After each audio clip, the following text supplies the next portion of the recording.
You can toe the line when it comes to investing. Choose the stocks you like one by one.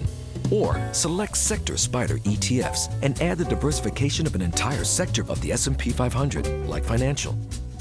With liquidity, all-day tradability, and transparency. Ready to add diversification to your equity investments? Before investing, consider the fund's investment objectives, risks, charges, and expenses. Go to sectorspiders.com for prospectus containing this information. Read it carefully. Visit us at sectorspiders.com. Hi there, everybody. I'm Ron DeLegge, host of the Index Investing Show. The other day I saw this sexy advertisement from a brokerage firm bragging about its rock-bottom borrowing rates. In other words, margin. The ad said, quote, "While the Fed is lending out money at almost 0% interest rates, why not take advantage of it? Our company will lend you $1 million at 1.3% for every $200,000 in a portfolio margin account." Well, doesn't that sound like a wonderfully stupid idea? Margin, or margin loans, allow you to buy additional securities by borrowing money from your broker and using the value of your brokerage account as collateral. So let's take a quick example of how that would look. Let's say you buy a stock or an ETF at $50 and the price of the ETF or the stock rises to $75. Now if you paid for that stock or ETF with your own money, you'd have a 50% return on your investment.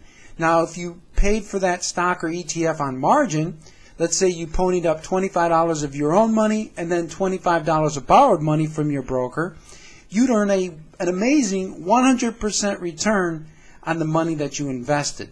Now, of course, you'd still owe the broker that $25 that you borrowed from them, plus you'd have to pay them interest. But the problem with this strategy of using margin should be obvious. If you're borrowing money at 1.3% and getting a higher dividend or a higher return, that return or that dividend isn't necessarily guaranteed. Anything can happen.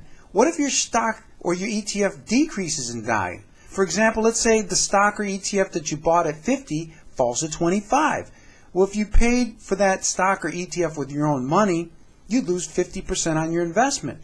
But if you paid for that stock or ETF with margin, you'd lose 100% of your investment.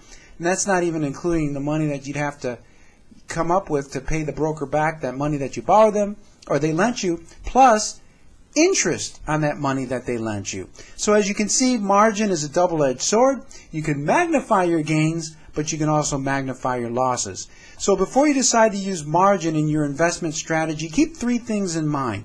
First, you can lose more money than you've invested. Second, you may be forced to sell some or all of your securities when the stock of the or ETF that you've borrowed falls in price. And finally, your brokerage firm may sell some or all of the securities that you hold in order to pay off that loan, and they don't even have to notify you if they decide to do that. So if you're going to use margin, use it sparingly.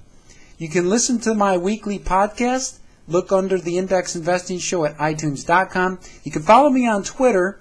Our handle is @IndexShow, and you can like us on Facebook. Thanks for tuning in, and we'll catch up with you soon.